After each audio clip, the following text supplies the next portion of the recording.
पहिल्यांदा तर विरोधकांनी एकच महामंडळ पिनपॉइंट केलं की हेच महामंडळ गठीत झालं. याचं कारण काय आहे? त्यांच्या डोक्यात जातीवाद होता ना. त्यांना जनतेशी घेणं देणं नाहीये, जनतेच्या कामाशी घेणं देणं नाहीये. पण आता त्यांच्या लक्षात आलं की सगळीच महामंडळ ऍक्टिव्ह होत आहेत. शेवटी ही सगळी महामंडळं तयार करत असताना त्याची कंपनी, उपकंपनी ही सगळी प्रोसेस करावी लागते. ती प्रोसेस आम्ही पूर्ण केली. ती प्रोसेस पूर्ण केल्यावरच त्याच्यावर डायरेक्टर्स करता येतात. त्यामुळे त्याच्यावर डायरेक्टर्स नेमले. तर यांच्या पोटात काय दुखतंय? आम्ही समाजातल्या सामान्य माणसाला मदत करण्याकरता महामंडळं तयार करून त्याची जर पुनर्रचना करत असू तर त्याचं स्वागत केलं पाहिजे. त्याकरता यांच्या पोटदुखी का होते? कारण समाजातल्या कुठल्याही घटकाकरता यांनी कधीच काही केलं नाही. आपल्याला माहितीये, अण्णासाहेब पाटील आर्थिक विकास महामंडळ गुंडाळून ठेवलं होतं.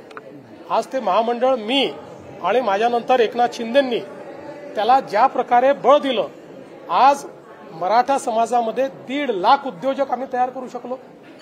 आज ओबीसी महामंडळाची पुनर्रचना केली, आम्ही महाज्योतीची पुनर्रचना केली, महाज्योती तयार केलं.